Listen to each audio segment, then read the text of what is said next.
For the first time this offseason, Leon Rose has reached the moment we've all been talking about. Not the draft, not free agency, not another trade rumor, but the difficult part. Because over the last week, report after report has suggested that Mitchell Robinson might have already played his final game as a Knick after 8 years with the organization, and Landry Shamet's future is also uncertain. The Nets are reportedly one of the several teams monitoring Robinson, and the Lakers have also been mentioned as a possible destination. And while the Knicks front office reportedly wants to keep this championship core together, the financial reality of the NBA might not allow it. At first, I hated hearing those reports, but after thinking about everything Leon Rose has done over the past few years, I think I finally understand why this moment was always coming. And honestly, I think this is the biggest test of his championship blueprint yet. And let's rewind for a second. A few days ago, we talked about why Leon Rose traded out of the first round, why he accumulated future assets, why he drafted Jack Kyle, why he drafted Tyler Nickel. Most fans saw 2 second-round picks, but I saw something different. I saw a front office preparing for the reality of sustaining a championship, because winning one title is hard in itself.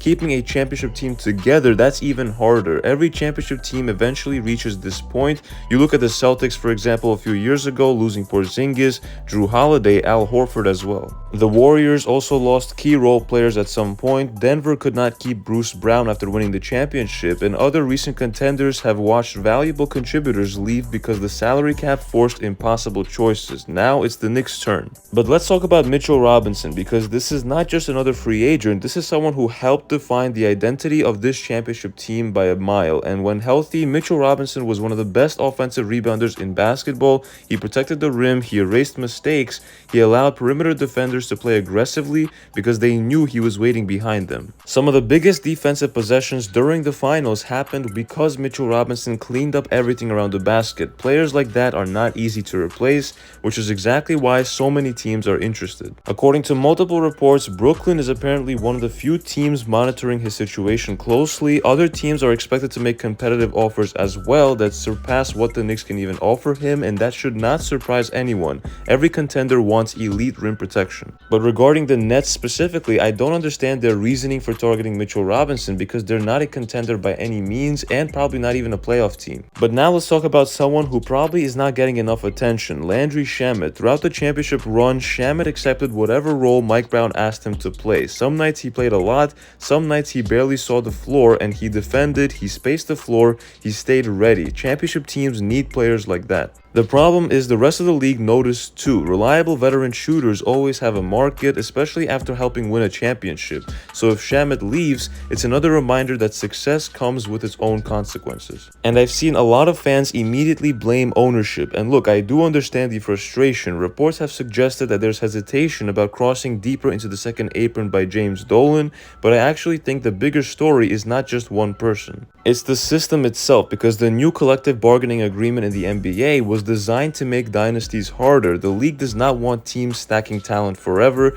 The penalties become severe, roster flexibility disappears, trades become more difficult to maneuver, future draft assets become harder to manage. And that's exactly why Leon Rose approached the draft the way he did. He was not thinking about one rookie, he was thinking about protecting the championship window itself. Here's the uncomfortable truth though, because championship teams do not usually lose because they stop being talented, they lose because they eventually cannot afford everyone. None of us want Mitchell Robinson to leave, nobody wants Landry Shamet to leave, but front offices do not get to make emotional decisions. They have to make strategic ones, and sometimes those decisions do hurt. Because every dollar committed today affects flexibility tomorrow. That's the reality of building a contender under today's NBA rules. Here's where I think Leon Rose, though, deserves credit, because this is not a front office reacting, this is a front office preparing. Look at everything they've done the past few years. Tyler Kolek, Pacome Dadier, Mohamed Diawara, Jack Kyle now, and Tyler Nickel. Every move has pointed toward the same philosophy. Develop inexpensive contributors before you desperately need them. That's how some championship organizations survive in the long run. You don't wait until your bench leaves, you prepare years in advance. I've also seen Knicks fans discussing potential sign-and-trade concepts involving Mitchell Robinson. One idea that's been circulating is a package centered around Mitch, Pacome Dadier, second-round picks, and cash for Yves Missy. It's an interesting basketball conversation because Missy is young, athletic, and someone the Knicks reportedly had interest in around the trade deadline this past season, but right now there's no reporting indicating that specific deal is being discussed. And I think that's an important distinction to make because it's fun to explore possibilities, but Leon Rose has earned the benefit of the doubt by making disciplined decisions rather than impulsive ones. If the Knicks move Mitchell Robinson, I expect it to fit a much bigger long-term strategy, not simply be a reaction to one rumor. So the more I think about this offseason, the more convinced I become that this is not about Mitchell Robinson, this is not about Landry Shamet, it isn't even about free agency. It's about whether the Knicks can evolve from champions into a sustainable championship organization. That's a much harder challenge because winning one title creates expectations, but keeping the window open creates pressure. And every decision Leon Rose makes this summer is connected to that goal. So yes, there is a real chance that Mitchell Robinson is not wearing a Knicks jersey next season. There's a real chance Landry Shamet finds a new home, and if that happens, it will hurt because both players helped bring a championship back to New York in such a long time.